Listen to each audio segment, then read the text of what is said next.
കഥ തുടരുന്നു. മരണാനന്തര ജീവിതത്തെക്കുറിച്ചുള്ള ചിന്തകളെല്ലാം മരിച്ചവർക്ക് എന്തു പറ്റുന്നു എന്നാണ് അന്വേഷിക്കുന്നത്. സത്യത്തിൽ മരിച്ചവരിലേക്കല്ല, ജീവിച്ചിരിക്കുന്നവരിലേക്കാണ് ആ അന്വേഷണം നീളേണ്ടത്. മരണം ജീവിച്ചിരിക്കുന്നവരെയാണ് അജ്ഞാത ലോകത്തെത്തിക്കുന്നത്. ചിതയിൽ നീറിയോ കുഴിയിൽ അഴുകിയോ മരിച്ചവരുടെ ഉടൽ മണ്ണോട് ചേരും. പക്ഷേ ജീവിച്ചിരിക്കുന്നവരുടെ ഉള്ളിൽ ഇനിയുള്ള കാലം മുഴുവൻ ആ ചിത എരിഞ്ഞുകൊണ്ടേയിരിക്കും. ശവക്കുഴിയിൽ എന്ന പോലെ ഓർമ്മകൾ അവരെ ശ്വാസം മുട്ടിക്കും. ശരിക്കും ജീവിതം വഴിതിരിയുന്നത് വിജയങ്ങളിലും പരാജയങ്ങളിലുമല്ല, മരണത്തിലും വേർപാടിലുമാണ്. വിജയപരാജയങ്ങളിൽ അവനവനും പങ്കുള്ളതാണ്. മരണത്തിൽ പക്ഷേ നമ്മൾ നിസ്സഹായരാണ്. ആ നിസ്സഹായതയാണ് നെരിപ്പോടായി നെഞ്ചിൽ എരിയുന്നതും. നൈന സാറിൻ്റെ മരണം തങ്കമ്മയാൻ്റിയെ മൗനത്തിൻ്റെ 6 അടി പെട്ടിക്കുള്ളിലാഴ്ത്തി. ആ ജീവിതത്തിൻ്റെ പച്ചപ്പും പ്രസരിപ്പും അപ്പാടെ നഷ്ടമായി. വേനൽ വാട്ടിയ കാശിത്തുമ്പ പോലെ പിഴുതു വീഴാതെ വേരുകൾ കൊണ്ട് മണ്ണിനെ ഇറുകെ പുണർന്ന് അത് നിലകൊണ്ടു. പ്രാർത്ഥന പ്രാണവായു ആക്കിയിരുന്ന മനസ്സ് പെൻഡുലം പോലെ സാധ്യതകളുടെ അങ്ങേയറ്റത്തേക്ക് സഞ്ചരിച്ചു. വേദപുസ്തകം തുറക്കാതെ, കുർബാന കൂടാതെ, കുമ്പസാരമില്ലാതെ ചുമരിലെ ക്ലോക്കിനെ പോലെ തങ്കമ്മയാൻ്റി വീടിനുള്ളിൽ കഴിഞ്ഞു. ഏറെ നേരവും കിടപ്പോ വായനയോ ആയിരുന്നു. മിക്കതും നൈന സാർ എഴുതിയ പുസ്തകങ്ങൾ. വിശന്നപ്പോൾ മാത്രം പുറത്തേക്ക് തലനീട്ടി. പലതവണ ഞാൻ ചെന്നപ്പോഴും ആൻറ്റി പുറത്തിറങ്ങാൻ കൂട്ടാക്കിയില്ല. അപ്പിടി സങ്കടമാ. ആരോ കാണാനും മിണ്ടാനും ഒന്നും ഇഷ്ടമല്ല, റോസ പറഞ്ഞു. നനച്ചിട്ട തുണിയിൽ നിന്നെന്ന പോലെ അവരുടെ ശബ്ദത്തിൽ നിന്ന് സങ്കടം ഇറ്റി. നൈന സാറിൻ്റെ മരണം റോസയുടെ മനസ്സിനെയും മറുകരയിലേക്ക് ദോലനം ചെയ്തിരിക്കുന്നു. തരം കിട്ടുമ്പോഴെല്ലാം എന്നെ കുത്തുന്നതിൽ സന്തോഷിച്ചിരുന്ന അവർ അതിരറ്റ സ്നേഹത്തോടെയാണ് ഇപ്പോൾ നോക്കുന്നത്. പൂച്ചക്കണ്ണുകളിൽ വാത്സല്യ തിരിയാളുന്നു. മധ്യവയസ്സെത്തിയിട്ടും അവർ ഇപ്പോഴും സുന്ദരിയാണെന്ന് അപ്പോഴാണ് ഞാൻ ശ്രദ്ധിച്ചത്. അനുപാതം തെറ്റിച്ച് നീണ്ട കഴുത്ത് അവരുടെ പ്രത്യേകതയായിരുന്നു. അത് മറച്ചു വയ്ക്കാനാണ് കോളറുള്ള ബ്ലൗസ് ധരിക്കുന്നതെന്ന് ഞാൻ കണ്ടെത്തി. ആൻറ്റി ശരിയായിക്കോളും, കൊച്ചു ഒന്നും ഓർത്ത് സങ്കടപ്പെടണ്ട. അടുക്കള വരാന്തയിൽ പഴുത്ത മാങ്ങ പൂളി തരുന്നതിനിടയിൽ റോസ അലിവോടെ പറഞ്ഞു. നല്ല മധുരമെന്ന് റോസ പറഞ്ഞിട്ടും എൻ്റെ നാവിൽ മാമ്പഴം കഴിച്ചു. അന്ന് നൈന സാർ തന്നെയാ എന്നെ മുറിക്ക് വെളിയിലാക്കി കഥ കടച്ചത്. അലറി വിളിച്ചിട്ടും തുറന്നില്ല. എത്ര കഴുകിയാലും വെളുക്കാത്ത വസ്ത്രം പോലെ കുറ്റബോധത്തിൻ്റെ കറ പിടിച്ച എൻ്റെ മനസ്സ് വിങ്ങി. അതൊക്കെ എല്ലാവർക്കും അറിയാം. കൊച്ചിൻ്റെ കുഴപ്പമാണെന്ന് ആരും വിചാരിച്ചിട്ടില്ല. ഓർക്ക ഗുളിക അലമാരയിൽ പൂട്ടാതെ വെച്ചിട്ട് പോയതിൻ്റെ പേരിൽ ആൻറ്റിക്ക് സങ്കടം. ഇങ്ങനൊന്നും വിചാരിച്ചില്ലല്ലോ. അല്ലെങ്കിലും തനിയെ വെള്ളം പോലെ എടുത്ത് കുടിക്കാത്തവർ ഗുളികൻ തപ്പിപ്പോകുമെന്ന് എങ്ങനെ ഊഹിക്കാനാ? എന്നെ അലട്ടിയത് നൈന സാർ ഗുളിക എടുത്തതായിരുന്നില്ല, അതെടുക്കാൻ തീരുമാനിച്ചതാണ്. ആ തീരുമാനവുമായി അവസരം കാത്ത് ഒന്നും അറിയാത്ത മട്ടിൽ ജീവിച്ചതാണ്. ഇത്ര സമർത്ഥമായി അഭിനയിക്കാൻ എങ്ങനെ കഴിഞ്ഞു? കൊച്ച് അറിയാത്ത ചില കാര്യങ്ങളുണ്ട്. വാ പറയാം. റോസ അടുക്കള വാതിൽ ചാരി ഒപ്പമിറങ്ങുമ്പോൾ ഞാൻ സംശയിച്ചു നിന്നു. ഓ, ആൻറ്റി ഇപ്പോഴെങ്ങും മുറിയിൽ നിന്ന് ഇറങ്ങത്തില്ലെന്നേ. ഇതെന്നാ പേടിയാ? കൊച്ചു വന്നേ.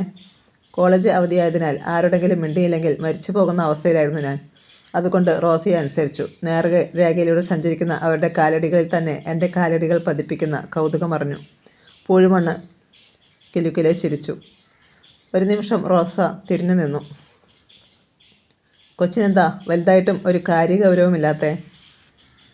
എന്താ കാര്യഗൗരവം എന്ന് പറഞ്ഞാൽ? നൈന സാറിൻ്റെ കൂട്ട് ബലം പിടിച്ചിരിക്കുന്നതോ? ഞാൻ കണ്ണിറുക്കി ചിരിച്ചു. അയ്യോ, എന്തായാലും അത് വേണ്ട. റോസ ഒച്ച വെച്ച് ചിരിച്ചു. ഉച്ചക്കാറ്റിൽ കരിയിലകൾ ചിതറി വീഴും പോലെയായിരുന്നു ആ ചിരി. ചിരിക്കുമ്പോൾ അവരുടെ കണ്ണുകൾ ചെറുതാകുന്നതും വായുടെ വലത്തെ അറ്റത്തെ ഓരോമന മുടമ്പല് തെളിയുന്നതും കണ്ട് ഞാൻ വാതിൽ തുറന്നു. എങ്ങനെ താമസിക്കുന്നു കൊച്ച് തനിച്ച് ഇതിൻ്റെ അകത്ത്? വീശുവല പോലെ നോട്ടം മുറിയിലെറിഞ്ഞ് കാഴ്ചകൾ അപ്പാടെ കോരിയെടുത്ത് റോസ കണ്ണുകൾ വിടർത്തി. രാത്രിയിൽ കരച്ചിലും പിഴിച്ചിലുമൊക്കെ കേട്ടെന്ന് പറഞ്ഞാൽ വാടകക്കാർ പോയേ. ഞാനും ചിലത് കേട്ടിട്ടുണ്ട്. കൊച്ചു ശ്രദ്ധിച്ചിട്ടില്ലയോ? ഇല്ലെന്ന് ഞാൻ ചുമലനക്കി. അതെങ്ങനെയാ? ഹൃദയവും മനസ്സുമൊക്കെയുള്ള മനുഷ്യന്മാർക്കേ അതൊക്കെയോ തോന്നൂ. അതെന്താ, എനിക്കതൊന്നുമില്ലേ? എനിക്കിതുവരെ തോന്നിയിട്ടില്ല. റോസ മുഖം വെട്ടിച്ച് മുടി അഴിച്ചു കെട്ടി. അഴിച്ചിടുമ്പോൾ അരയ്ക്ക് താഴെ എത്തുന്ന മുടി നീളം കണ്ട് ഞാൻ അത്ഭുതപ്പെട്ടു. എന്തോ കഥ പറയേണ്ടെന്ന് പറഞ്ഞല്ലോ, അതെന്താ? കണ്ടോ, കൊച്ചിന് കഥ കേട്ടാൽ മതി. ഇതാ ഞാൻ പറഞ്ഞേ. റോസയുടെ മുഖം ചെമന്നു. പക്ഷേ ഞാൻ ഒന്നും അറിയാത്ത ഭാവം നടിച്ചു. പറ, സംഭവം പറ. ആദ്യം ഞാനൊന്നിരിക്കട്ടെ. വിലപിടിപ്പുള്ള ചില്ലുപാത്രം കൈകാര്യം ചെയ്യുന്ന മട്ടിൽ റോസ സൂക്ഷ്മതയോടെ തൻ്റെ ഉടലിനെ മുൻവശത്തെ മുറിയിലെ പ്ലാസ്റ്റിക് കസേരയിൽ സ്ഥാപിച്ചു. കൊച്ചും മിരി. ആതിഥേയനെ അതിഥിയാക്കി അവർ മറ്റൊരു കസേര നീക്കിയിട്ടു. കതിര് നിറഞ്ഞ പാടം പോലെ ചെമ്പൻ രോമങ്ങൾ പടവാളങ്ങി നിൽക്കുന്ന അവരുടെ കൈത്തണ്ടയിൽ സ്വർണ്ണ നിറം മങ്ങിയ വളകൾ കിലുങ്ങി. ഞാൻ ഇതൊന്നും പറഞ്ഞെന്ന് ആരും അറിയല്ലേ? വളക്കിരുക്കം ചുണ്ടത്ത് വിരൽ വെച്ചു. അതിന് റോസ ഒന്നും പറഞ്ഞില്ലല്ലോ. എന്നാൽ കേട്ടോ, ഈ നൈന സാറ് എങ്ങനെ മിണ്ടാപ്പൂച്ചയെ പോലെ ആയതെന്നറിയാമോ? ആ സിസിലി മോളുടെ മരണത്തോടെയാ. ഇതാർക്കറിയാത്തെ? ഞാൻ ചുണ്ടുകൂട്ടി. പക്ഷേ സിസിലി കൊച്ചു പിള്ളേരും എന്തിനാ മരിച്ചത് അതറിയാമോ? നൈന സാറ് അരുതാത്ത വർത്തമാനം പറഞ്ഞിട്ട്. അതെന്താ സംഭവം? പറഞ്ഞതെന്താന്ന് തങ്കമാൻറ്റിക്ക് അറിയൂ. തൊട്ടവാടിയായിരുന്നു സിസിലി മോള്. സേതുകുഞ്ഞിനെ കെട്ടിയില്ലേ, ചത്ത് കളയുമെന്ന് പറഞ്ഞപ്പോൾ വീട്ടുകാരെ സമ്മതിച്ചത് അതുകൊണ്ടല്ലയോ? സേതുകുഞ്ഞ് പാവമായിരുന്നു. പക്ഷേ നൈന സാറിന് തീരെ ഇഷ്ടമല്ലായിരുന്നു. ശത്രുവിനെ പോലെയാ അങ്ങേരെ കണ്ടേ. മോളെ ഇഷ്ടപ്പെടുമ്പോൾ മരുമോനെ ഇഷ്ടപ്പെടണ്ടേ? ഒരു ദിവസം എന്തോ പറഞ്ഞ് രണ്ടുപേരും കൂടി കോർത്തു. ദേഷ്യം വന്ന സാറിൻ്റെ നാവ് വരാല് പോല ലക്കില്ലാതെ പിടയ്ക്കും. വഴക്കിൻ്റെ ഇടയിൽ സിസിലി കൊച്ചും വന്നു കയറി. പപ്പയെ ഞാനൊരു പാഠം പഠിപ്പിക്കുമെന്ന് പറഞ്ഞ് മുഖം വീർപ്പിച്ച് വീട്ടിലോട്ട് പോയ കുഞ്ഞോ പിറ്റേന്ന് രാത്രി തന്നെ എല്ലാത്തിനും വിഷം കലക്കി കൊടുത്തു കാണും. റോസയുടെ ശബ്ദം ഇടറി. നൈന സാറിൻ്റെ ബുദ്ധി അന്ന് മരവിച്ച് പോയതാ. ഇപ്പോൾ തോന്നുന്നു എല്ലാം അഭിനയമായിരുന്നെന്ന്.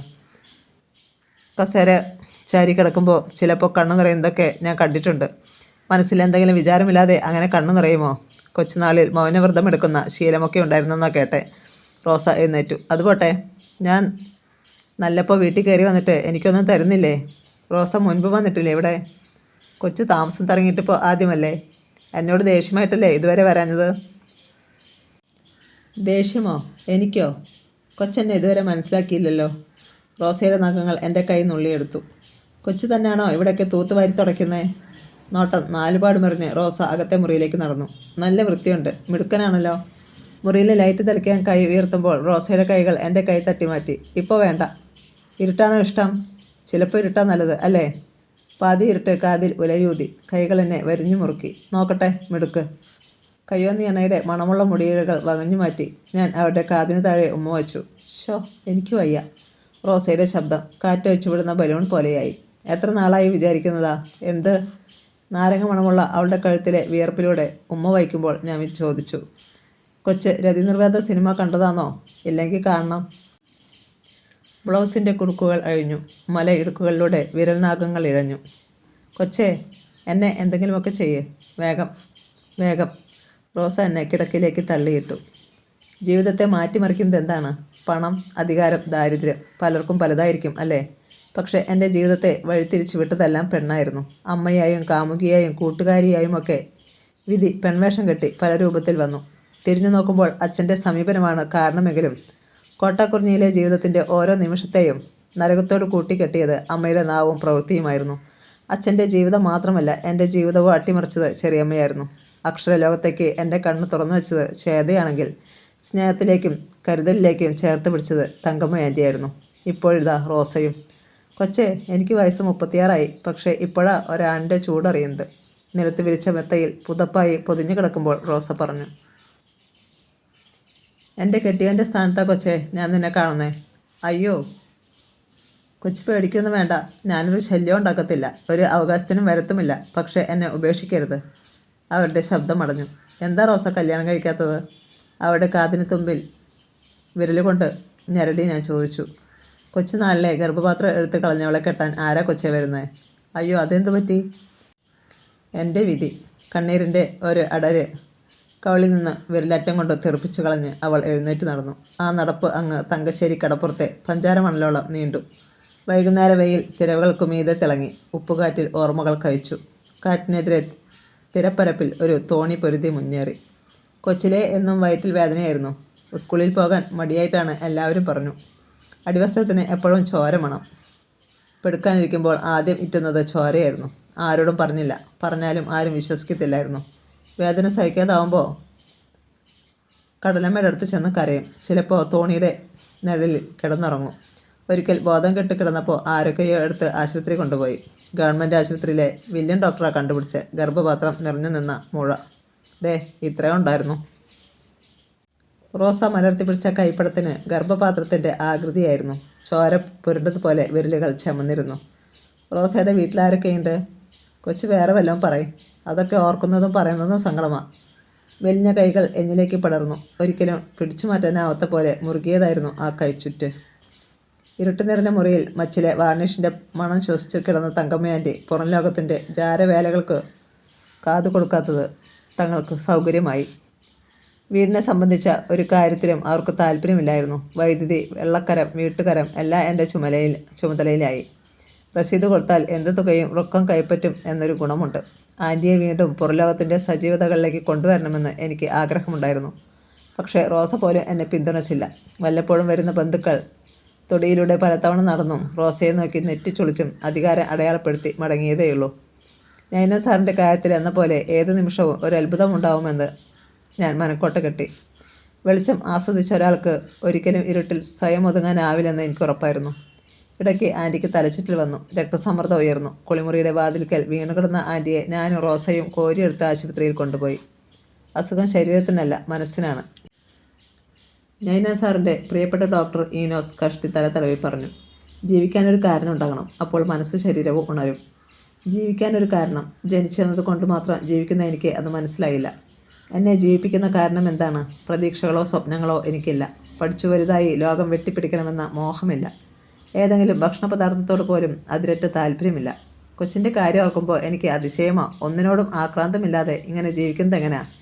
റോസ ചിലപ്പോൾ മൂക്കത്ത് വിരൽ വയ്ക്കും. ഒന്നിനോടുമില്ലേ? ഞാൻ റോസയുടെ മുലവിടവിനുള്ളിലെ ഇരുട്ടിലേക്ക് നോക്കി ചുണ്ടു കൂർപ്പിക്കും. അതിൻ്റെ കാര്യമല്ല ഞാൻ ഉദ്ദേശിച്ചത്. റോസ എന്നെന്നുള്ളൂ. ഇങ്ങനെ ശാന്തമായി എങ്ങനെ ജീവിക്കാൻ പറ്റുന്നേ? എൻ്റെ ശാന്തതയെപ്പറ്റി ആകുലപ്പെട്ട ആദ്യത്തെ മനസ്സ് ഒരുപക്ഷെ റോസയായിരിക്കണം. പണ്ട് അമ്മയോടൊപ്പം യാത്ര പോകുമ്പോൾ കാഴ്ചകൾ കണ്ടു നടന്ന എന്നെ തിരിഞ്ഞു നോക്കി മട്ടിൽ നിൽക്കാതെ ഒന്ന് വാച്ചക്ക എന്ന് തിടുക്കം കാട്ടിയിരുന്നത് ഓർമ്മയുണ്ട്. ഒന്ന് വേഗം കഴിച്ചിട്ട് എണീക്ക് കുഞ്ഞ് എന്ന് നിശ്ചയമ്മ ഇടയ്ക്ക് തീൻമേശയിൽ തിരക്ക് പിടിക്കുന്നതും മറന്നിട്ടില്ല. ആശുപത്രിയിൽ നിന്ന് മടങ്ങിയെത്തിയപ്പോൾ തങ്കമ്മ ആൻറ്റിയെ നൈന സാറിന് ഇരുന്ന കസേരയിൽ ബലമായി പിടിച്ചിരുത്തി. ഇനി മുറി അടച്ചിരിക്കാൻ ഞങ്ങൾ സമ്മതിക്കില്ല. ഡോക്ടർ പറഞ്ഞത് കേട്ടില്ലേ? ഒറ്റയ്ക്കിരിക്കാതെ മറ്റുള്ളവരോട് മിണ്ടിയും പറഞ്ഞും വേണം ജീവിക്കാനെന്ന്. തങ്കമ്മ ആൻറ്റി ദയനീയമായി ചിരിച്ചു. കരിഞ്ഞ പാൽപാത്രം പോലായിരുന്നു അപ്പോൾ ആ മുഖം. ഇനി ഒറ്റയ്ക്കിരിക്കണ്ട. പൂമുഖത്തിരുന്ന് TV കാണണം. അല്ലെങ്കിൽ ഞാൻ പഠിക്കുമ്പോൾ എൻ്റെ അടുത്തിരിക്കണം. റോസ അടുക്കളയിൽ ചോറും കറിയും ഉണ്ടാക്കുമ്പോൾ അടുത്ത് സ്റ്റൂളിട്ടിരിക്കണം. എന്തെങ്കിലുമൊക്കെ ചെറപ്പറ പറഞ്ഞോണ്ട് കേട്ടോ. ആൻറ്റി തലയാട്ടി. പിന്നെ കൈമാടി അടുത്തേക്ക് വിളിച്ചു. സ്ലീപ്പിംഗ് പിൽസ് എടുക്കാൻ ഇച്ചായൻ അലമാര തുറന്നത് മോൻ ശരിക്കും കണ്ടില്ലേ? ശീതക്കാറ്റ് പോലെ വാക്കുകൾ തുളച്ചു കയറി. അത് തലച്ചോറും തുറന്ന് കടന്നുപോയി. വാള് കുത്തിയിറക്കുന്ന വേദനയോടെ ഞാൻ വിങ്ങി. കൊച്ചു വിഷമിക്കണ്ട. പിന്നീട് റോസ എന്നെ സാന്ത്വനിപ്പിച്ചു.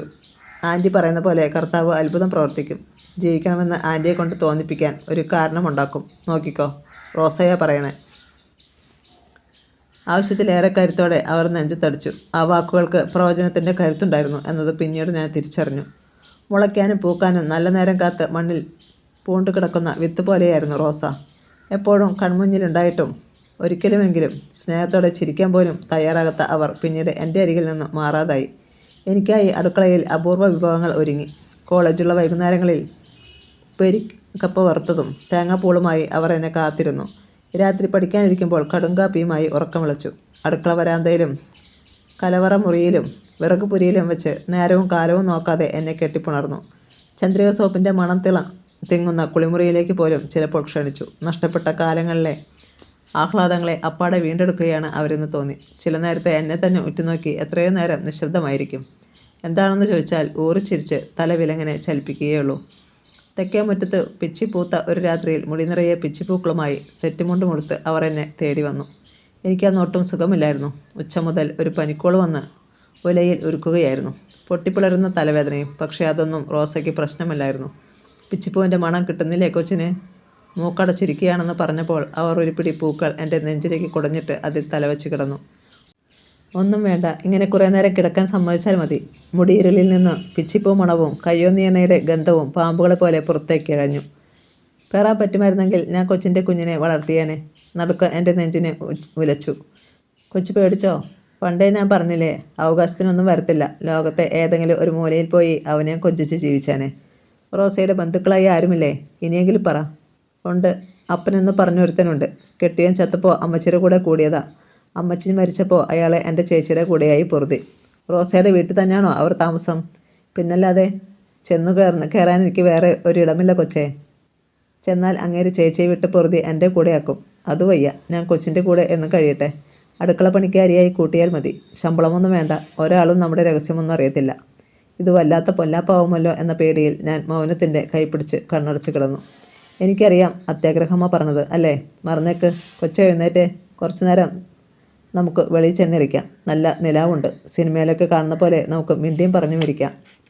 എന്നും ഇതൊന്നും പറ്റത്തില്ലല്ലോ. വയ്യെങ്കിലും ഞാൻ എഴുന്നേറ്റു. കാലങ്ങളായി അവർ കാണുന്ന സ്വപ്നങ്ങളിലെ രംഗങ്ങളായിരിക്കും ഇതെല്ലാം എന്ന് ഞാൻ ഓർത്തു. എൻ്റെ കൈവിരലുകളിൽ വിരൽ കോർത്ത് റോസ നടന്നു. അവർ പറഞ്ഞത് നേരായിരുന്നു. മുറ്റത്ത് മഞ്ഞക്കോടി വിരിച്ചതുപോലെ നിലാവ് വീണ് കിടന്നു. അതിൽ വീണ ഞങ്ങളുടെ നിഴലുകൾ ഒന്നായി. അടുത്തെങ്ങും വീടുകളോ ജനാലയ്ക്ക് അപ്പുറത്തു നിന്നോ പാളി വീഴുന്ന ഒളിഞ്ഞു നോട്ടങ്ങളോ പേടിക്കേണ്ടതിനാൽ ഭൂമിയിലെ ഏറ്റവും സ്വതന്ത്രരായ മനുഷ്യജീവികളെപ്പോലെ ഞങ്ങൾ ഇടപെട്ടു. കൊച്ചിന് പനിക്കുന്നുണ്ടെങ്കിൽ എൻ്റെ മടി കിടന്നോ? നൈനാസാർ സ്ട്രൈറ്റുമായി ചടഞ്ഞുകൂടിയിരുന്ന സിറ്റൗട്ടിലെ പടവിലിരിക്കുമ്പോൾ റോസ എന്നെ അവളിലേക്ക് വലിച്ചെടുപ്പിച്ചു. പിച്ചിപ്പൂ മണക്കുന്ന മടിത്തട്ടിൽ ആകാശച്ചെരുവിലെ നക്ഷത്രങ്ങളെ നോക്കി കിടക്കുമ്പോൾ പൊടുന്നനെ മുൻവശത്തെ വാതിൽ തുറന്നു. അയ്യോ ആൻറ്റി! ഞെട്ടി എഴുന്നേറ്റു. അമേദ്യം ചവിട്ടിയ മട്ടിൽ തങ്കമ്മ ആൻറ്റിയുടെ മുഖത്ത് അറപ്പ് നിറഞ്ഞു.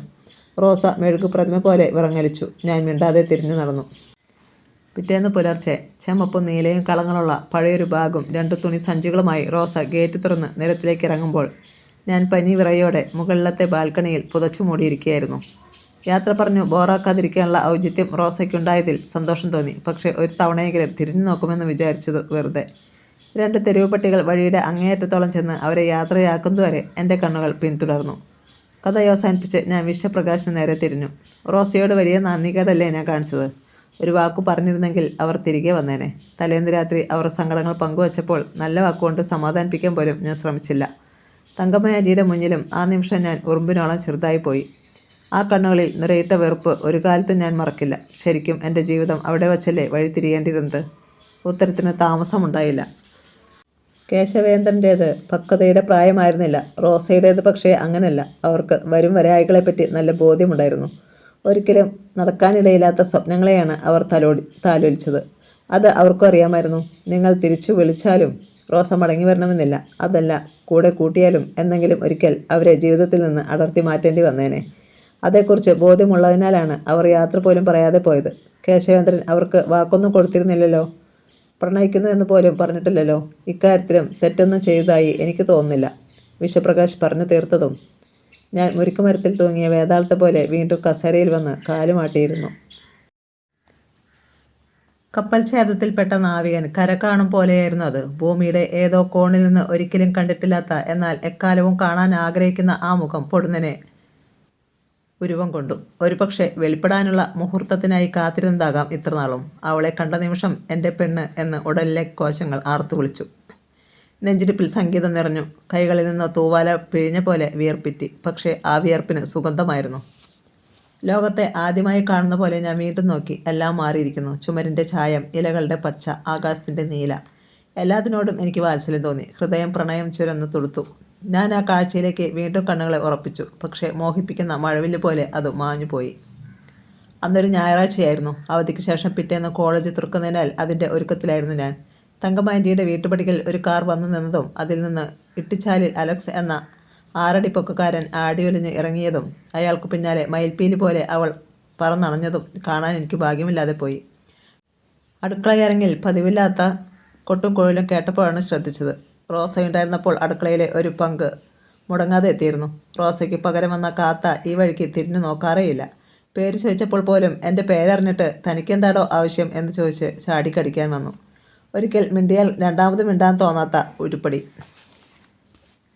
ആകെ ചുരുണ്ട് കുമ്പളങ്ങയുടെ അത്രയേ ഉള്ളൂ. പ്രായവും 60-നപ്പുറം കാണും. പക്ഷേ രാവിലെ മുതൽ ഒരു വാക്കത്തിയും തോട്ടിക്കമ്പുമായി പറമ്പ് മുഴുവൻ നടക്കും. ഏതുയരത്തിലേക്കും നീണ്ടു ചെല്ലും ആ തോട്ടി. വെട്ടിയരിയാൻ മാത്രമല്ല, മണ്ണിൻ്റെ ഏതാഴത്തിലേക്കും തുരന്നു ചെല്ലാനും കഴിയുന്നതാണ് അറ്റം വളഞ്ഞ വാക്കത്തി. കാർഷികോത്സവത്തിൻ്റെ നിശ്ചയ ദൃശ്യത്തെ ഓർമ്മിപ്പിക്കുന്ന ആ ആടയാഭരണങ്ങളോടെയാണ് പറമ്പിൽ നിന്നുള്ള കാത്തയുടെ മടങ്ങിവരവ്. ഒരു കൈയിൽ ചേമ്പിത്താളും ചാനത്തണ്ടും ചതുരപ്പയറും, മറുകൈയിൽ കോവക്കിഴങ്ങും പപ്പായയും ഒടിച്ചുകുത്തി നാരങ്ങയും. ഇതൊക്കെ എപ്പോൾ വച്ച് കഴിക്കുന്നു എന്നറിയില്ല. തങ്കമ്മ ആൻറ്റി കഴിക്കുന്നത് ഞാൻ ശ്രദ്ധിച്ചിട്ടുണ്ട്. വലിയ വെള്ള പിഞ്ഞാണത്തിൻ്റെ കോണിൽ ഒരു പിടി ചോറ്, 2 പപ്പടം, ഇത്തിരി തേങ്ങ ചമ്മന്തിയോ അച്ചാറോ, അത്രമാത്രം. ആ നിലയ്ക്ക് പറമ്പിലെ കാടും പടലും മുഴുവൻ കുമ്പളങ്ങക്കാത്തയുടെ വയറ്റിലേക്കാണ് പോകുന്നതെന്ന് വ്യക്തം. പിച്ചിപ്പൂമണമായി റോസ പെയ്തിറങ്ങിയ രാത്രിക്ക് ശേഷം തങ്കമ്മ ആൻറ്റി എന്നെ കണ്ടാൽ മുഖം വെട്ടിക്കും. അതുകൊണ്ട് തന്നെ കഴിഞ്ഞ ദിവസങ്ങളിൽ ആ വീട്ടിൽ നടന്ന കാര്യങ്ങളൊന്നും ഞാൻ അറിയാതെ പോയി. അതിഥികൾ വന്നു പോയെന്ന് വണ്ടിയുടെ ടയർപ്പാട് കൊണ്ട് മനസ്സിലായെങ്കിലും ആരെയും കണ്ടില്ല. മുകളിലത്തെ ബാൽക്കണിയിലിരുന്ന് ഞാൻ ഷൂ പോളിഷ് ചെയ്യുമ്പോഴാണ് അക്ഷര വീട്ടിലെ തെക്കേ മുറ്റത്തേക്കുള്ള ജനാല പതിവില്ലാതെ തുറക്കപ്പെട്ടത്. നൈനാ സാറിൻ്റെ മുറിക്ക് വലതുവശത്തുമുള്ള ആ മുറി ഇരുട്ടിൻ്റെയും പഴയ മര ഉരുപ്പടികളുടെയും ഇടമായിരുന്നു. തുറന്നിട്ട് ജനാലയിലൂടെ 2 കൈപ്പടങ്ങൾ പുറത്തേക്ക് നീളുന്നത് ഞാൻ കൗതുകത്തോടെ നോക്കി. തളിരിലയുടെ നിറമുള്ള വിരലുകൾ കണ്ട നിമിഷം എൻ്റെ ഉള്ളിൽ നിന്ന് 1000 ചിത്രശലഭങ്ങൾ ഒരേ സമയം ചിറകടിച്ചുയർന്നു. വിരലുകൾക്ക് ഇത്രയും ഭംഗിയുണ്ടെങ്കിൽ അവൾ എത്രമാത്രം സുന്ദരിയായിരിക്കും എന്ന് ഞാൻ ഓർത്തു. വീട്ടുചുമരിലൂടെ പടർന്നു കയറിയ പിച്ചിച്ചെടിയുടെ തലപ്പുകളെ മൃദുവായി തലോടി വിരലുകൾ അപ്രത്യക്ഷമായി. കാഴ്ച വ്യക്തമാകാൻ ഞാൻ ബാൽക്കണിയുടെ അങ്ങേക്കോണിലേക്ക് ഓടി. പക്ഷേ ഇളം പച്ചച്ചാരയുടെ തുമ്പ് മാത്രം കണ്ടു. ആരാണത്? കണ്ടേ പറ്റൂ. കാരണമറിയാത്തൊരു പരവേശത്തിൻ്റെ പ്രളയക്കടലിൽ ഞാൻ ആലില പോലെ വിറച്ചു. ജനാലക്കരികിൽ മണിക്കൂറുകളോളം കാത്തിരുന്നിട്ടും പക്ഷേ പിന്നീട് അത്ഭുതങ്ങളൊന്നും സംഭവിച്ചില്ല. കടിച്ചു പിടിച്ച ചുണ്ടുകൾ പോലെ വീട് രഹസ്യങ്ങൾ അടച്ചു പൂട്ടിവെച്ചു. എവിടെ അവൾ? എവിടെ? എവിടെ? എൻ്റെ ഉടലും ഉയരും വടക്കു നോക്കിയന്ത്രം പോലെ ഒരേ ദിശയിലേക്ക് തിരിഞ്ഞു ഉലഞ്ഞു. അടുക്കളയിലെ തിരക്കുകൊണ്ടായിരിക്കണം കാത്തയെ പുറത്ത് കണ്ടതേയില്ല. കണ്ടാലും എന്തെങ്കിലും ചോദിക്കാനോ മറുപടി ലഭിക്കാനോ സാധ്യതയില്ലായിരുന്നു. വീട്ടിലേക്ക് ചെല്ലാൻ എനിക്ക് ധൈര്യമുണ്ടായിരുന്നില്ല. ആൻറ്റി ആട്ടിയിറക്കിയാലോ? അപ്പോഴാണ് വെള്ള വിരിച്ച ചുമരിൽ വീണ അഴുക്കുപോലെ മണൽ വിരിച്ച മുറ്റത്തിൻ്റെ അങ്ങേക്കോണിൽ കാത്ത പ്രത്യക്ഷപ്പെട്ടത്. വന്നേ, അവർ കൈനീട്ടി വിളിച്ചു. എന്താ? കാര്യം പറഞ്ഞാലേ താൻ വരുത്തുള്ളോ? ആൻറ്റി വിളിക്കുന്നു. വിശ്വസിക്കാൻ കഴിഞ്ഞില്ല. വേഗം വാ, നോക്കി നിൽക്കാൻ നേരമില്ല. ഞാൻ അകത്തേക്ക് ഓടി. ഏറ്റവും മികച്ച കുപ്പായം, കഞ്ഞിപ്പശ വടി പോലെ ആക്കിയ മുണ്ട്, പുത്തൻ ചെരുപ്പ്. റോസ കണ്ടിരുന്നെങ്കിൽ ചിരിച്ചു വരഞ്ഞാനെ. ചെല്ലുമ്പോൾ തങ്കമ്മ ആൻറ്റി കാത്തിരിക്കുകയായിരുന്നു. മുഖത്ത് ഒട്ടും സൗഹൃദ ഭാവമില്ല. അകത്തുനിന്ന് പതിവില്ലാത്ത സുഗന്ധങ്ങൾ വന്ന് പൊതിഞ്ഞു. Cutex, powder, spray. നാളെ കോളേജിൽ പോകുമ്പോൾ സാലിയെ കൂടെ കൂട്ടണം, ആൻറ്റി കൽപ്പിച്ചു. ആരെ? സാലിയെ. നാളെ ഒരു ദിവസം മാത്രം മതി. അതെന്താ ഒരു ദിവസം മാത്രം? പിന്നെ തനിയെ പോയിക്കോളും. പറയാനുള്ളത് കഴിഞ്ഞ മട്ടിൽ ആൻറ്റി തല കുനിച്ചിരുന്നു. മടിയോടെ ഞാൻ എഴുന്നേറ്റു. പെട്ടെന്ന് അപ്പോൾ ഓർത്ത പോലെ ആൻറ്റി അകത്തേക്ക് നോക്കി വിളിച്ചു. സാലി, മോളൊന്ന് വന്നേ. എൻ്റെ ഹൃദയം പുറത്ത് ചാടുമെന്ന് തോന്നി. കാൽക്കീഴിൽ ഭൂമി വിറയ്ക്കുന്നത് പോലെ. ഇളം പച്ച ഹാഫ് സാരിയുടെ തുമ്പാണ് ആദ്യം പറന്നു വന്നത്. പിന്നാലെ കുപ്പി വളയിട്ട കൈ. ഉള്ളിൽ വീണ്ടും ചിത്രശലഭ ചിറകടി. വർണ്ണച്ചിറകുകൾ വീശി അവ എൻ്റെ ആത്മാവിന് ചുറ്റും പറന്നു. എൻ്റെ കടൽ, എൻ്റെ തേൻ നെല്ലിക്ക, എൻ്റെ കരിമ്പിൻ പൂവ്, എൻ്റെ കടത്തു തോണി. ശ്വാസം വിലങ്ങി ഞാൻ വിയർപ്പ് മുട്ടി. താവോ ഫിസിക്സ് വായിച്ചിട്ടുണ്ടോ? ഒരുമിച്ച് കോളേജിൽ പോയി തുടങ്ങിയ ശേഷം കൃത്യമായി പറഞ്ഞാൽ 32-ാം ദിവസം സാലി എന്നോട് ചോദിച്ചു. ഞങ്ങളപ്പോൾ വീട്ടിലേക്കുള്ള ബസ് കാത്ത് ആളൊഴിഞ്ഞ കോളേജ് കവലയിൽ നിൽക്കുകയായിരുന്നു. ബസ് സ്റ്റോപ്പിനപ്പുറത്തെ പെട്ടിപ്പീടികയുടെ മുന്നിലെ പലകയിൽ ഒരു ചെറുപ്പക്കാരൻ ശാലിനി എൻ്റെ കൂട്ടുകാരിയുടെ സിനിമാ പോസ്റ്റർ പതിക്കുന്നു. കവലയ്ക്കപ്പുറത്തെ പച്ചയുടുപ്പിട്ട പഞ്ഞിമരത്തിൽ നിന്ന് പൊട്ടിപ്പടർന്ന ഒരു തുണ്ട് പഞ്ഞി ആ നിമിഷം എൻ്റെയും അവളുടെയും കാഴ്ചയ്ക്ക് നടുവിലൂടെ സാവധാനം പറന്നുപോയി. അടുത്തെവിടെ നിന്നോ ഒരു മഴപ്പുള്ള ഉറക്കെ ചിലച്ചു. സദാശിവൻ്റെ ശ്രീ അയ്യപ്പ ഹോട്ടലിൽ പരിപ്പുവട വെളിച്ചെണ്ണയിൽ മൊരിയുന്ന മണം. ആ നിമിഷത്തിൻ്റെ കാഴ്ചയും കേൾവിയും ഗന്ധവുമെല്ലാം അതേപടി എന്നും എൻ്റെ മനസ്സിലുണ്ടാവും. ഞാൻ സാലിയെ ഒരിക്കൽ കൂടി നോക്കി. അവൾ മറുപടി കാത്ത് കാലങ്ങളായി അവിടെയുണ്ടെന്ന് തോന്നി. തങ്കമ്മ ആൻറ്റിയുടെയോ അവർ ഏർപ്പെടുത്തിയ ചാര ഉപഗ്രഹങ്ങളുടെയോ നിരീക്ഷണം ഞങ്ങൾക്ക് മേലെ സദാസമയം ഉണ്ടെന്ന് അറിയാവുന്നതിനാൽ വീട്ടിൽ നിന്ന് രണ്ടായിട്ട് ആണ് കോളേജിലേക്ക് ഇറങ്ങിയിരുന്നത്. ഒരേ ബസ് സ്റ്റോപ്പിൻ്റെ രണ്ടു മൂലയിൽ അന്യരെ പോലെ നിൽക്കും. ബസ്സിൽ കയറിപ്പറ്റുവാൻ മറ്റുള്ളവർ തിക്കി തിരക്കുമ്പോൾ നിശബ്ദതയെ കാഴ്ചക്കാരായി ഞങ്ങൾ മാത്രം അവിടെ ഇരിക്കും. മിക്കവാറും സാലി ഒരു പുസ്തകം വായിക്കുകയായിരിക്കും. എൻ്റെ കയ്യിലുമുണ്ടാകും തുറന്നു വച്ചൊരു പുസ്തകം.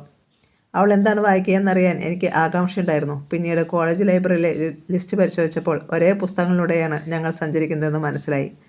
അറിയാതെയാണെങ്കിലും ഞാൻ വായിച്ചു മടക്കിക്കൊടുത്ത പുസ്തകങ്ങൾ അവൾ വായിച്ചു തിരിച്ചേൽപ്പിച്ചവ ഞാനും തേടിച്ചെന്നു.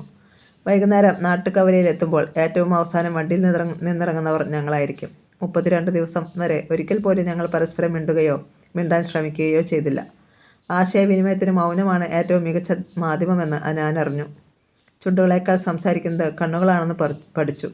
സാലിക്കും അങ്ങനെ തന്നെയായിരുന്നോ? എനിക്കറിയില്ല. സംസാരിക്കാറില്ലെങ്കിലും പലർ വഴി സാലിയെക്കുറിച്ചുള്ള വിവരങ്ങളെല്ലാം ഞാൻ ശേഖരിക്കുകയും കൃത്യമായി മനസ്സിൽ അടക്കിപ്പെറുക്കി വയ്ക്കുകയും ചെയ്തിരുന്നു.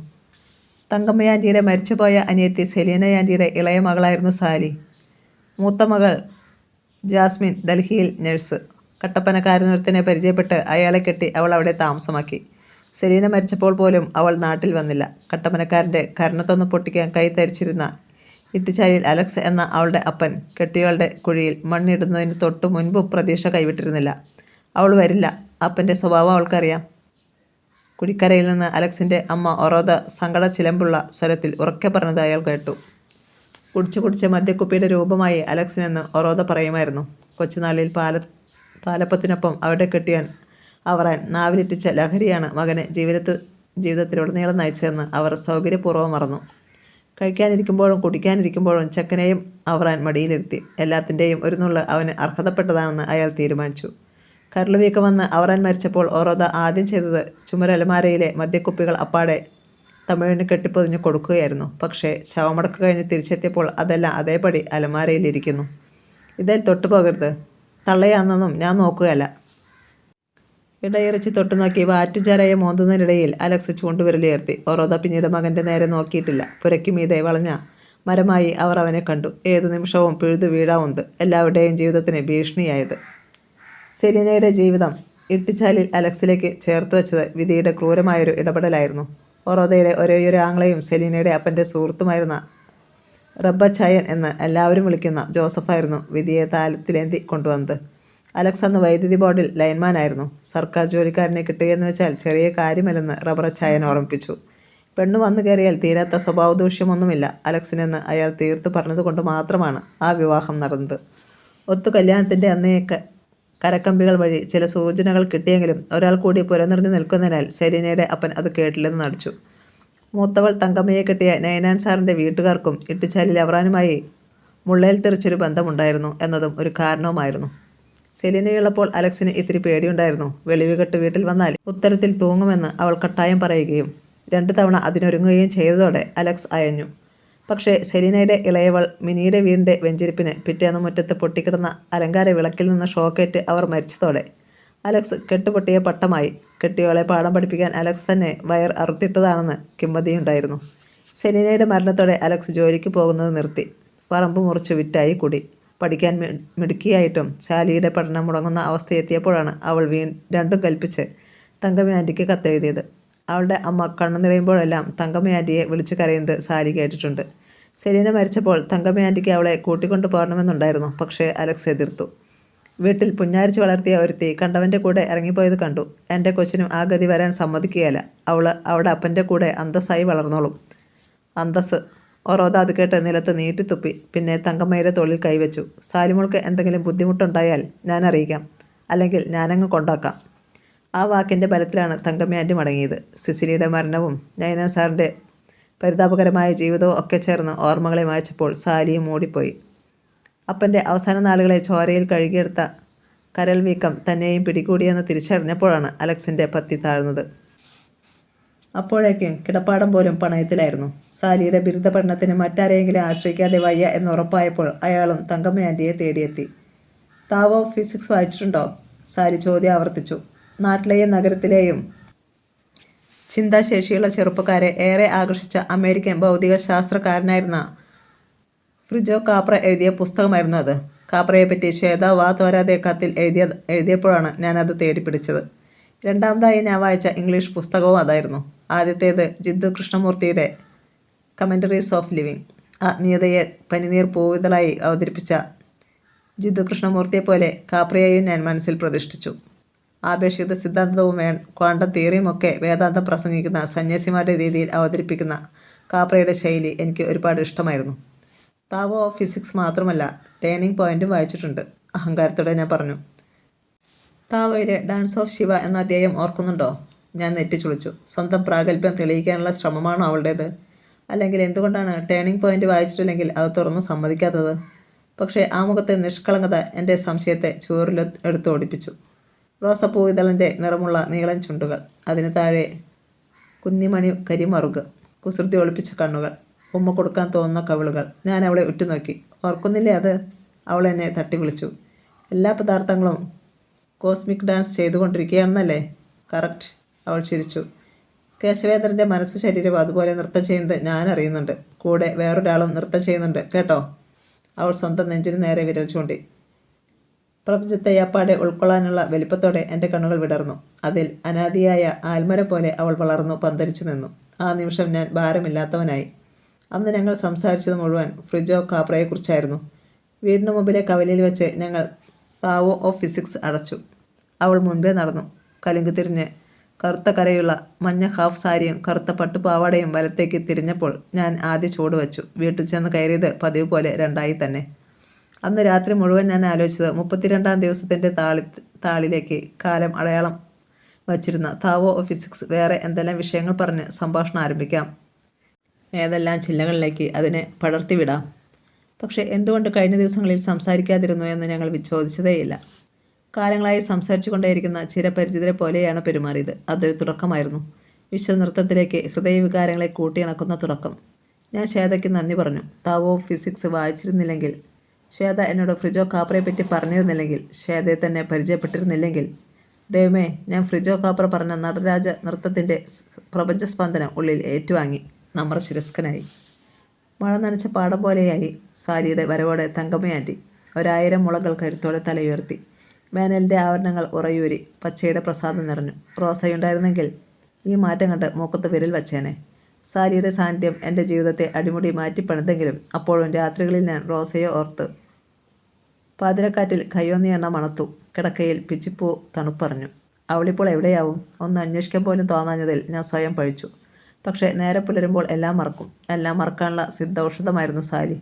അവളെപ്പറ്റി എനിക്കറിയാവുന്നതുപോലെ എന്നെപ്പറ്റി എല്ലാം അവൾക്കും അറിയാമായിരുന്നു. റോസയുമായുള്ള അടുപ്പം പോലും മുന്നറിയിപ്പായി തങ്കമ്മയാൻറ്റി അവളോട് പങ്കുവച്ചിരുന്നു. ബിരുദത്തിൻ്റെ 3 വർഷങ്ങളും ഞങ്ങൾ സംസാരിച്ചു കൊണ്ടേയിരുന്നു. പുസ്തകങ്ങളെപ്പറ്റി, പുഴകളെപ്പറ്റി, പൂമ്പാറ്റകളെപ്പറ്റി. സ്വന്തം ജീവിതത്തിൽ നിന്ന് ഒരു ഉപമയുമായി അവളോ എൻ്റെ ജീവിതത്തെപ്പറ്റി ഒരു ഉൽപ്രേക്ഷയുമായി ഞാനോ ഒരിക്കലും സംഭാഷണത്തെ കൂട്ടിക്കെട്ടിയില്ല. സത്യത്തിൽ അത് മനഃപൂർവ്വമായിരുന്നില്ല. മറ്റൊന്നിനെപ്പറ്റിയും സംസാരിക്കാനോ ചർച്ച ചെയ്യാനോ ഞങ്ങൾക്ക് നേരമില്ലായിരുന്നു. അവൾക്ക് വേണ്ടി പുതിയ പുസ്തകങ്ങൾ തേടിപ്പിടിക്കാൻ ഞാനും, എന്നെ അമ്പരിപ്പിക്കാൻ പുതിയ എഴുത്തുകാരെ തേടി അവളും അലഞ്ഞു.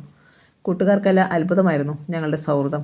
ലൈബ്രറിയിൽ മണിക്കൂറുകളോളം ഒരു വാക്കുപോലും സംസാരിക്കാതെ മുഖാമുഖമിരുന്ന് വായിക്കുന്ന ഞങ്ങളെ നോക്കി അവർ മൂക്കത്ത് വിരൽ വെച്ചു. ബിരുദാനന്തര ബിരുദ ക്ലാസിൻ്റെ ആദ്യ ദിനങ്ങളിലൊരിക്കലാണ് അവൾ മനോഹരമായൊരു ഉപമ കൊണ്ട് എൻ്റെ ആകാശത്തേക്ക് പറന്നു കയറിയത്. ഒരു കോഫി ടേബിളിനപ്പുറമിരുന്ന് അവൾ എന്നെ സൂക്ഷ്മമായി നിരീക്ഷിച്ചു. നമുക്ക് ഒരുമിച്ച് പറന്നാലോ എന്ന് സാരി ചോദിച്ച നിമിഷമാണ് ജീവിതത്തിൽ സ്വപ്നങ്ങളുടെ പാൽപ്പത നിറഞ്ഞത്. അവധി ദിനങ്ങളിൽ ഞങ്ങൾ കടൽ തീരത്തും പരിചയമില്ലാത്ത നാട്ടിൻ പുറങ്ങളിലും അലഞ്ഞു. തോന്നിയിടത്ത് നിന്ന് തോന്നിയത് കഴിച്ച്, തോന്നിയതൊക്കെ പറഞ്ഞ്, തോന്നിയ പോലെ നടന്നു. എന്നെങ്കിലും ആരാലെങ്കിലും എഴുതപ്പെടാൻ സാധ്യതയുള്ള നോവലുകളുടെ കഥാസാരം പൂരിപ്പിച്ചു. 1 വർഷം വേഗം പോയി. 2ാം വർഷത്തിൽ സിലബസിൻ്റെ ഭാരത്തിന് മുന്നിൽ ഞങ്ങൾ കണ്ണുമിഴിച്ചു. പഠനത്തിൽ മനസ്സുറപ്പിക്കാൻ ശപഥം ചെയ്ത ദിവസം വൈകുന്നേരമാണ് തങ്കമ്മ അദൃശ്യമായൊരു ചൂരലുമായി എൻ്റെ വീട്ടിലേക്ക് വന്നു കയറിയത്. എന്താ ഉദ്ദേശ്യം? ആൻറ്റി ഒട്ടും സ്നേഹമില്ലാതെ എന്നെ ചുഴിഞ്ഞു നോക്കി. ഞാൻ മിണ്ടിയില്ല.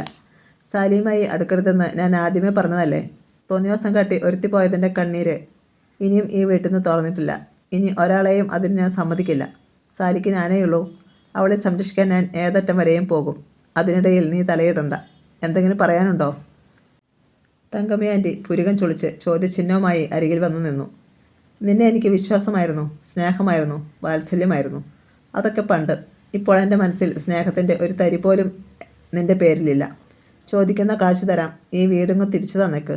അല്ലെങ്കിൽ നിനക്ക് വേറൊരു വീട് ഏർപ്പാടാക്കി തരാം. ഞാൻ എഴുന്നേറ്റു. സാരിക്ക് എന്നെ ഇഷ്ടമാണ്. ഞാൻ അവളെ വിവാഹം കഴിക്കും. പിന്നെ വീടിൻ്റെ കാര്യം തൽക്കാലം ഇത് വിൽക്കാൻ ഞാൻ ഉദ്ദേശിക്കുന്നില്ല. എനിക്ക് പഠിക്കാനുണ്ട്. ആൻറ്റി പോ. നീ പഠിക്കാൻ പോകുന്നേയുള്ളൂ.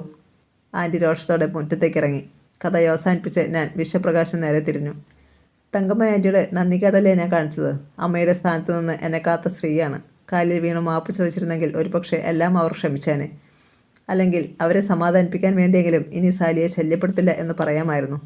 അവളെ ശരിക്കും സ്നേഹിക്കുന്നുണ്ടായിരുന്നെങ്കിൽ അവളുടെ സന്തോഷം കൂടി ഞാൻ പരിഗണിക്കേണ്ടതായിരുന്നില്ലേ? ശരിക്കും എൻ്റെ ജീവിതം അവിടെ വച്ചല്ലേ വഴി തിരിയേണ്ടിയിരുന്നത്? ഉത്തരത്തിന് താമസമുണ്ടായില്ല. മുൻപ് ഞാൻ പറഞ്ഞതുപോലെ കേശവേന്ദ്രൻ്റേത് പക്വതയുടെ പ്രായമായിരുന്നില്ല. ചെറുപ്പം ചോര തിളയ്ക്കുന്ന കാലമാണ്. ഇപ്പോൾ തിരിഞ്ഞു നോക്കുമ്പോൾ പക്വതയുടെ കാര്യങ്ങൾ കാണാൻ കഴിയുന്നെങ്കിലും അന്ന് അങ്ങനെയല്ലാതെ ചെയ്യാൻ തനിക്ക് കഴിയുകയില്ലായിരുന്നു. കേശവേന്ദ്രൻ തെറ്റായതെന്തെങ്കിലും തങ്കമ്മ ആൻറ്റിയോട് പറഞ്ഞെന്ന് ഞാൻ കരുതുന്നില്ല. സ്നേഹം സത്യമാണെങ്കിൽ സ്നേഹിക്കുന്ന പെണ്ണിനെ കെട്ടുമെന്ന് തന്നെ ആരും പറയും. പിന്നെ വീടിൻ്റെ കാര്യം, അത് തിരിച്ചു ചോദിക്കാൻ അവർക്ക് തെല്ലും അവകാശമില്ല. ഇക്കാര്യത്തിൽ നിങ്ങൾ തെറ്റൊന്നും ചെയ്തതായി എനിക്ക് തോന്നുന്നില്ല. വിശ്വപ്രകാശ് പറഞ്ഞു തീർന്നതും ഞാൻ മുരിക്കുമരത്തിൽ തൂങ്ങിയ വേതാളത്തെ പോലെ വീണ്ടും കസേരയിൽ വന്ന് കാലുമാട്ടിയിരുന്നു. 2 പേരുള്ള കുടുംബത്തിന് ജീവിക്കാൻ മാസം എത്ര രൂപ വേണ്ടിവരും? സാലി ചോദിച്ചു. എങ്ങനെ ജീവിക്കുന്നു എന്നതിനെ ആശ്രയിച്ചിരിക്കും അത്, ഞാൻ പറഞ്ഞു. എന്നുവെച്ചാൽ, ഉദാഹരണത്തിന് പുസ്തകങ്ങൾ വാങ്ങാതെ ജീവിച്ചാൽ, പുതിയ കുപ്പായം വാങ്ങാതെ, ഇറച്ചിയും മീനും വാങ്ങാതെ, ആർഭാടങ്ങൾ ഒഴിവാക്കി. അത്യാവശ്യം ആർഭാടങ്ങളുണ്ടെങ്കിലും ദിവസം 200 രൂപ മതിയാകുമോ ശരാശരി? ഞാൻ ചിരിയടക്കി. കോളേജിനടുത്തുള്ള പാലോതിക്കുന്നിൻ്റെ ചെരുവിലെ ഒറ്റപ്പെട്ട ക്ഷേത്രത്തിനരികെ നാവൽ മരത്തിന് കീഴിൽ ഇരിക്കുകയായിരുന്നു ഞങ്ങൾ. പ്രണയഭരിതയുടെ സ്ഥിരം സങ്കേതമായിരുന്നു അവിടം. തെല്ലുമാറിയുള്ള കൽമണ്ഡപത്തിൻ്റെ മുകളിലെ തൂണിൽ ചാരി ഏതാനും ജോഡികൾ ഞങ്ങൾക്ക് കൂട്ടുണ്ടായിരുന്നു. താഴേക്ക് നോക്കിയാൽ പച്ചയുടെ പെരുങ്കടൽ, മുകളിൽ നിശബ്ദമായ നീലത്തടാകം. ശരിക്കും എന്താണ് എൻ്റെ പ്രശ്നം? ഞാൻ അവളുടെ മുഖം വിരൽത്തുമ്പ് കൊണ്ട് ഉയർത്തി. അതൊരു രഹസ്യം, അവൾ തുരുത്തിലെ ഇമച്ചിമ്മി. അപ്പനറിയാതെ എൻ്റെ അമ്മച്ചിയുടെ അപ്പനും അമ്മയും എൻ്റെ പേരിൽ 2 ഏക്കർ റബ്ബർ തോട്ടം എഴുതി വെച്ചിട്ടുണ്ട്. അമ്മച്ചിയുടെ കുടുംബ വീടിനടുത്താണ്. അപ്പനറിഞ്ഞാൽ അത് വിറ്റ് തുലയ്ക്കും. അതുകൊണ്ട് അവിടുത്തെ വരുമാനം കൊണ്ട് ജീവിക്കാനാവുമോ എന്ന് ആലോചിക്കുകയായിരുന്നു. പുസ്തകം വായിച്ച് ഒരുപാട് സ്വപ്നവും കണ്ട് നമ്മൾ അവിടെ കഴിയുന്നത് ഞാൻ സ്വപ്നം കണ്ടു. സ്വപ്നം കാണാനേ കൊള്ളാവൂ, പെട്ടെന്ന് മടുക്കും. നീ എന്നെ മടുക്കുമോ? അവൾ കവിൾ വീർപ്പിച്ചു. നിന്നെയല്ല, ആ ജീവിതത്തെ. ജീവിക്കാൻ പണം അത്യാവശ്യമാണ്. സത്യത്തിൽ പണമല്ല, അത് തരുന്ന ഭദ്രതയാണ് പ്രധാനം. ഭദ്രതയുടെ അളവ് നിർണ്ണയിക്കുന്നത് മനസ്സല്ലേ? ഞാൻ തർക്കത്തിനില്ല. നീ പറയുന്നത് ജോലി കിട്ടുന്നതിന് മുൻപേ വിവാഹം കഴിക്കണമെന്നാണോ? എന്താ കഴിച്ചാൽ? കോളേജിൽ നിന്നിറങ്ങി എത്ര വർഷം കാത്തിരിക്കണമെന്നാണ് നീ പറയുന്നത്? ഏറിയാൽ 3 വർഷം. എന്താ ഉറപ്പ്? ഞാൻ മിണ്ടിയില്ല. എൻ്റെ അപ്പൻ്റെ സ്വഭാവം അറിയാത്തതുകൊണ്ടാണ്. ആൻറ്റി പറഞ്ഞ വിവരം അറിഞ്ഞെങ്കിൽ പന്തവും കൊളുത്തും ഒരു വരവുണ്ട്. പിന്നെ കാര്യങ്ങളൊന്നും നമ്മുടെ കയ്യിൽ നിൽക്കില്ല. അതിനെക്കുറിച്ച് എനിക്ക് പേടിയുണ്ടായിരുന്നു. കേട്ട കഥകളിലെല്ലാം ഭീകരൻ്റെ മുഖമാണ് ഇട്ടിച്ചാലി അലക്സിന്. മുൻപിൽ നോട്ടമില്ലാത്തവൻ. പക്ഷേ വരുമാനമില്ലാതെ വിവാഹം കഴിക്കാൻ എനിക്ക് ധൈര്യമില്ല. സാരിയുടെ റബ്ബർ തോട്ടം കണ്ട് ജീവിതം പ്ലാൻ ചെയ്യാൻ എന്തായാലും ഞാനില്ല. വൈകുന്നേര വെയിൽ നീളൻ നിഴലുകൾ നീട്ടി ഞങ്ങളെ തൊട്ടു. അനുരാഗക്കുരുവികൾ മിക്കവരും സ്ഥലം ഒഴിഞ്ഞിരിക്കുന്നു. താഴ്വരയിൽ വെളിച്ചം മങ്ങിത്തുടങ്ങി. പോകണ്ടേ? ചുമൽ ചാരിയിരിക്കുന്ന അവളെ ഞാൻ തൊട്ടു വിളിച്ചു. ഇത്തിരി കൂടി കഴിയട്ടെ. ഇനി ഇങ്ങനെ പറ്റിയില്ലെങ്കിലോ? എന്തിനാ നീ കാട് കയറി ചിന്തിക്കുന്നേ? വല്ലാത്ത പേടി. ആൻറ്റിയുടെ മുഖം കണ്ടിട്ട് എന്തോ തീരുമാനിച്ച മട്ടുണ്ട്. നിനക്ക് പേടിയില്ലേ? നമ്മൾ വിവാഹം കഴിക്കും എന്ന് 100% നിനക്ക് ഉറപ്പുണ്ടോ? അതൊരു വല്ലാത്ത ചോദ്യമായിരുന്നു. യാഥാർത്ഥ്യത്തിൻ്റെ പരുക്കൻ കല്ലിൽ മനസ്സുരയുമ്പോൾ മറുപടിക്ക് വായിച്ച പുസ്തകങ്ങളോ ആർജിച്ച ആശയങ്ങളോ കൂട്ടുനിൽക്കില്ലെന്ന് എനിക്കറിയാമായിരുന്നു. ഒന്നും ചെയ്യാനില്ലാത്തതിനാൽ ഞാൻ അവളുടെ വിരലുകളിൽ സ്നേഹം കൊണ്ട് തലോടി. പൈങ്കിളി ചോദ്യമാണ്, എങ്കിലും ചോദിക്കട്ടെ. എന്ത് കണ്ടിട്ടാണ് നീ എന്നെ ഇഷ്ടപ്പെട്ടെ? അവൾ കുസൃതി ചിരിയോടെ എനിക്കെതിരെ തിരിഞ്ഞിരുന്നു. ജനാലയിലൂടെ പുറത്തേക്ക് നീണ്ട തളിർ വിരലുകൾ കണ്ടപ്പോഴേ ഇഷ്ടപ്പെട്ടു തുടങ്ങി എന്ന് പറഞ്ഞാൽ വിശ്വസിക്കുമോ? പച്ചച്ചാരിയുടെ തുമ്പ് കണ്ടപ്പോഴേ നെഞ്ചിൽ 1000 കുമിളകൾ ഉയർന്നു പൊട്ടി എന്ന് പറഞ്ഞാൽ ഭ്രാന്തെന്ന് കരുതുമോ? പറ, ഉത്തരം പറ. അവൾ കൊഞ്ചി. ഇഷ്ടമായിട്ട്? സുന്ദരിയായിട്ട്? സുന്ദരിയാണെന്ന് നിനക്ക് തോന്നൂ. കുട്ടിക്കാലത്ത് എന്നെ എല്ലാവരും കാക്കക്കറുമ്പി എന്നാണ് കളിയാക്കി വിളിച്ചിരുന്നത്. ക്ലാസ്സിൽ ഗ്രൂപ്പ് ഫോട്ടോയൊക്കെ എടുക്കുമ്പോൾ ആ കറുത്ത കൊച്ച് പിറകിലേക്ക് മാറി നിൽക്ക് എന്നൊക്കെ പറയുന്നത് കേട്ട് കരച്ചിൽ വന്നിട്ടുണ്ട്. നീ കറുത്തതാണെന്നത് ഞാൻ ശ്രദ്ധിച്ചിട്ടേയില്ല. അല്ലെങ്കിൽ തന്നെ കറുപ്പ് മനോഹരമല്ലേ? അത് നീ എന്നോടുള്ള ഇഷ്ടം കൊണ്ട് പറയുന്നതല്ലേ? നിറത്തിലും രൂപത്തിലും ഒന്നും കാര്യമില്ലെന്ന് വിപ്ലവം പറയാമെന്നേ ഉള്ളൂ. കാര്യത്തോടെടുക്കുമ്പോൾ ഇതൊക്കെ വലിയ കുറ്റങ്ങളാണ്. കറുത്താണെന്നതിൻ്റെ പേരിൽ എൻ്റെ ചേച്ചിയുടെ എത്ര ആലോചന മുടങ്ങിയിട്ടുണ്ടെന്ന് അറിയാമോ? ഇനി ഒരുത്തൻ്റെ മുന്നിൽ കെട്ടിയൊരുങ്ങി നിൽക്കാൻ വയ്യെന്ന് പറഞ്ഞാൽ അവൾ ഒരുത്തനെ പ്രേമിച്ച് കെട്ടിയത്. ശരി, നീ ചോദിച്ച ചോദ്യം ഞാൻ തിരിച്ചു ചോദിക്കട്ടെ. എന്ത് കണ്ടിട്ടാണ് നീ എന്നെ ഇഷ്ടപ്പെട്ടത്? ഫ്രിജോ കാപ്ര. ഒട്ടും ആലോചിക്കാതെ അവൾ പറഞ്ഞു. ഞാൻ നെറ്റി ചുളിച്ചു. യെസ്, നീ ഒരിക്കൽ കാപ്രയുടെ പുസ്തകം വായിക്കുന്നത് കണ്ടപ്പോഴാണ് എനിക്ക് നിന്നോട് ഇഷ്ടം തോന്നിയത്. അപ്പോൾ കാപ്രയോടുള്ള ഇഷ്ടം എനിക്ക് പകുത്തു തന്നതാണല്ലേ? എന്ന് പറഞ്ഞുകൂടാ. ഞാൻ ഇഷ്ടപ്പെടുന്നത് ഇഷ്ടമുള്ള ഒരാൾക്ക് എന്നെയും ഇഷ്ടപ്പെടാനാവുമെന്ന് തോന്നി. ഇങ്ങനൊരാൾ ജീവിതത്തിൽ കടന്നു വരുമെന്ന് ഒരിക്കലും ഞാൻ കരുതിയതല്ല. അതുകൊണ്ട് തന്നെ നിന്നെ ഒരിക്കലും നഷ്ടപ്പെടുത്താനും വയ്യ. നഷ്ടപ്പെടുമെന്ന് ആര് പറഞ്ഞു? ഞാൻ അവളെ ചേർത്ത് പിടിച്ചു. ഒരാളെ പോലെ 7 പേരുണ്ടെന്നല്ലേ പറയുന്നത്? എന്നെ കെട്ടാൻ പറ്റിയില്ലെങ്കിൽ എൻ്റെ ചായയുള്ള ഒരാളെ കണ്ടെത്തണം. പക്ഷെ അത് നീയാകില്ലല്ലോ. അതിനവൾ മറുപടി പറഞ്ഞില്ല. സ്കൂളിൽ പഠിക്കുമ്പോൾ ചുമന്ന പട്ടുപാവാട വേണമെന്ന് വലിയ ആഗ്രഹമായിരുന്നു എനിക്ക്. പക്ഷേ അടുപ്പിലിടാൻ അരിയില്ലാതെ വിഷമിക്കുന്ന അമ്മച്ചിയോട് ചോദിക്കാൻ മനസ്സനുവദിച്ചില്ല. കൂടെ പഠിച്ച പേളിയെ അവളുടെ അപ്പനായിരുന്നു എന്നും സ്കൂളിൽ കൊണ്ടുവിടുന്നത്.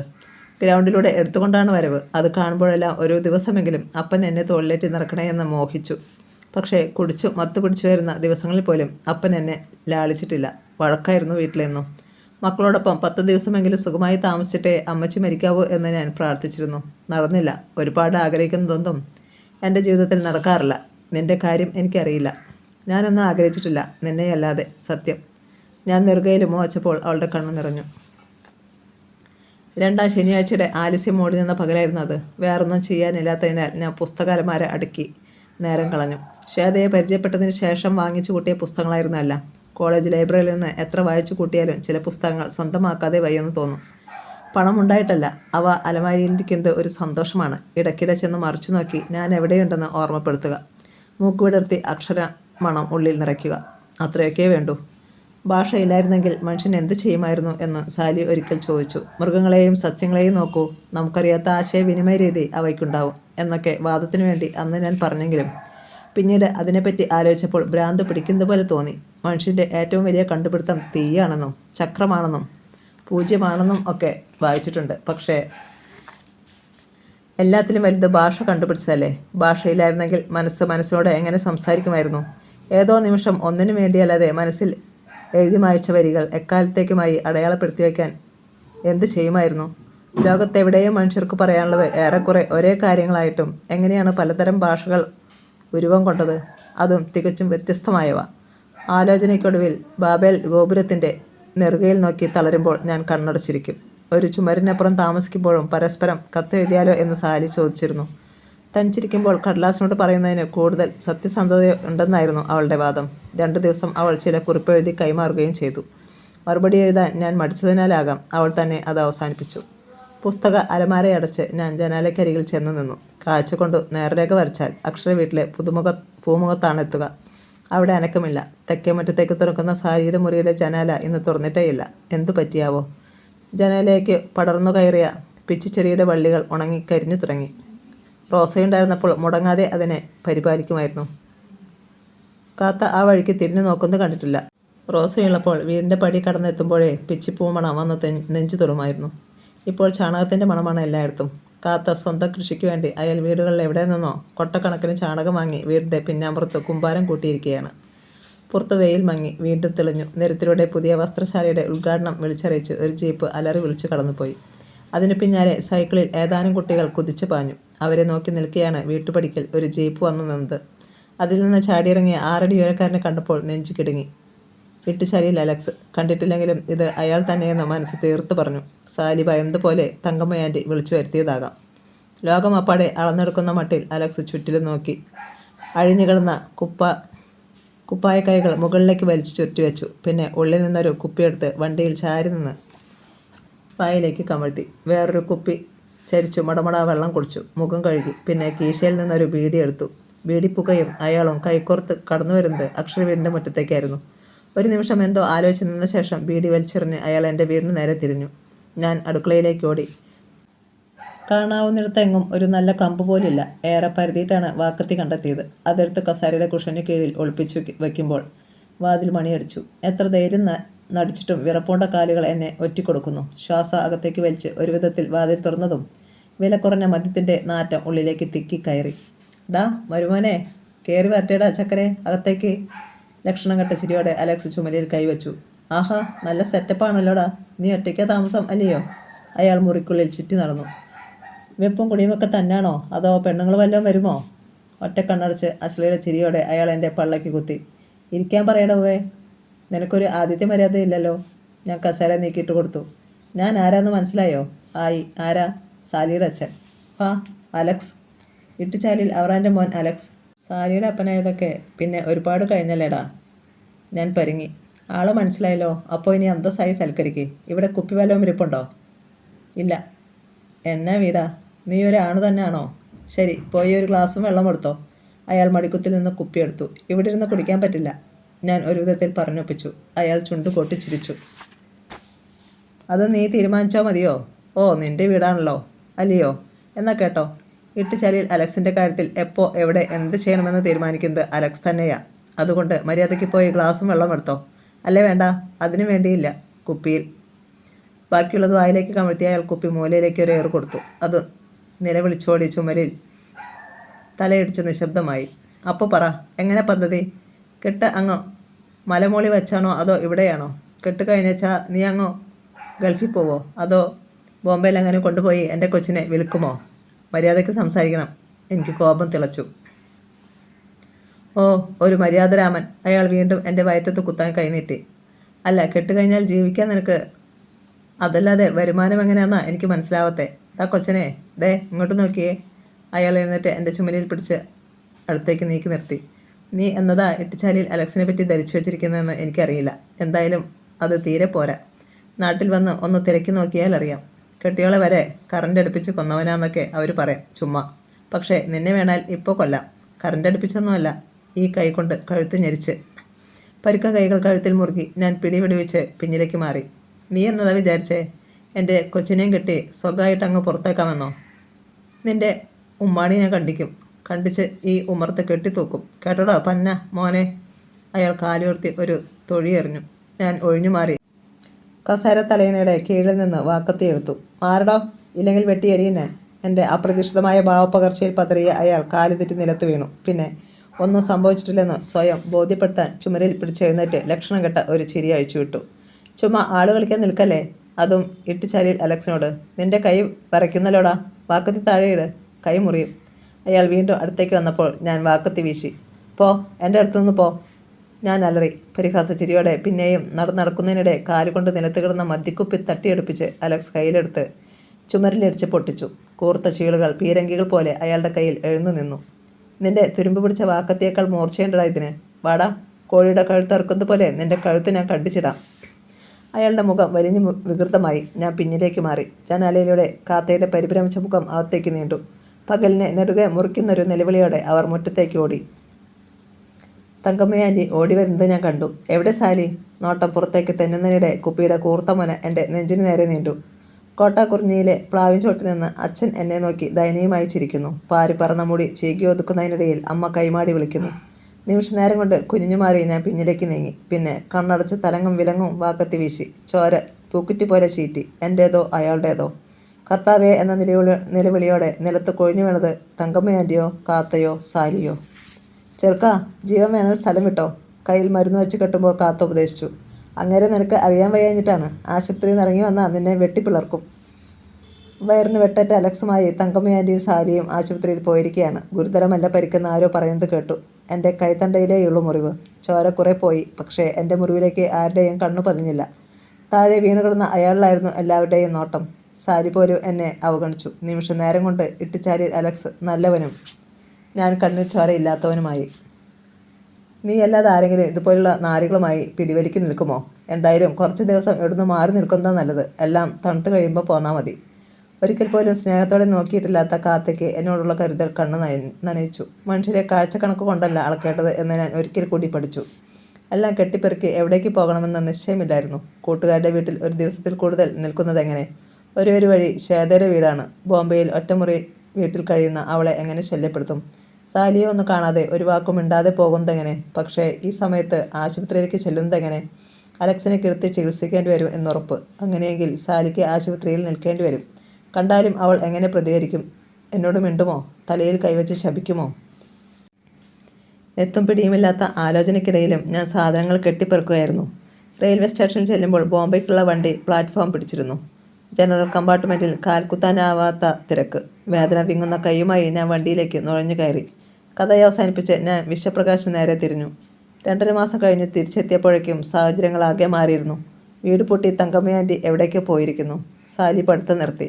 കാത്തയെപ്പറ്റി ഒരു വിവരവുമില്ല. ഇട്ടിച്ചാലിൽ അലക്സിന് കുഴപ്പമൊന്നുമില്ല. സാലി പോയത് അപ്പനോടൊപ്പമാണോ തങ്കമ്മയാൻറ്റിയോടൊപ്പമാണോ എന്ന് അയൽപ്പക്കക്കാർക്ക് പോലും തിട്ടമില്ല. എന്നെ പച്ചയ്ക്ക് കത്തിക്കും എന്ന് വീരവാദം മുഴക്കിയിട്ടാണ് അലക്സ് പോയതെന്ന് ചിലർ പറഞ്ഞു. എൻ്റെ മടക്കം അറിയിക്കാൻ ആരെയോ രഹസ്യമായി ഏർപ്പെടുത്തിയിട്ടുണ്ടെന്നും അവർ സംശയം പറഞ്ഞു. സത്യത്തിൽ എൻ്റെ ജീവിതം അവിടെ വച്ചല്ലേ വഴിതിരിയുന്നത്? എന്തുകൊണ്ടാണ് സാലി ഒരു വാക്കുപോലും പറയാതെ പോയത്? എനിക്ക് അവളുടെ വിലാസം അറിയില്ലെങ്കിലും എൻ്റെ വിലാസം അവൾക്കറിയാമായിരുന്നല്ലോ. ഒരു കത്തെങ്കിലും എഴുതാമായിരുന്നില്ലേ? ഇത്തവണ ഉത്തരം പെട്ടെന്നുണ്ടായില്ല. വിശ്വപ്രകാശ് തെല്ലുനേരം താടി തടവി ആലോചിച്ചു. നിങ്ങൾ സാലിയുടെ നാട്ടിൽ പോയി അന്വേഷിച്ചില്ലേ? അയാൾ ചോദിച്ചു. പിന്നെ അന്വേഷിക്കാതിരിക്കുമോ? ഞാൻ നീരസത്തോടെ മുഖം ചുളിച്ചു. ചോദ്യം കേട്ടാൽ തോന്നും ഞാൻ അവളിൽ നിന്ന് ഓടി ഒളിക്കുകയായിരുന്നെന്ന്. കോളേജിൽ നിന്ന് കിട്ടിയ സാലിയുടെ വിലാസവുമായി അലക്സിൻ്റെ കണ്ണിൽ പെടാതെ നാട്ടുവഴികളിലൂടെ അലഞ്ഞത് ഞാൻ ഓർത്തു. സാലി മാത്രമല്ല, അലക്സും നാട്ടിലുണ്ടായിരുന്നില്ല. ചിലപ്പോൾ തങ്കമ്മയാൻറ്റി 2 പേരെയും കൂട്ടിയായിരിക്കും പോയത്. ആൻറ്റി ബാങ്ക് അക്കൗണ്ടൻ്റ് വരെ ക്ലോസ് ചെയ്തെന്ന് പിന്നീട് മനസ്സിലാക്കി. വീട് ആരുടെയോ പേരിൽ എഴുതി വച്ചത്രേ. ശാന്തനാകൂ പ്ലീസ്. വിശ്വപ്രകാശ് എന്നെ തലോടി. ഓർമ്മകൾക്ക് ചിലപ്പോൾ മുള്ളുണ്ടാവും. അവയെ ഏൽപ്പിക്കുന്ന മുറിവുകൾ ഒരിക്കലും കരിയുകയേയില്ല. ഒന്ന് ചോദിക്കട്ടെ സുഹൃത്തെ, പ്രണയത്തിൽ നിന്ന് എന്താണ് മനസ്സിന് കിട്ടുന്നത്?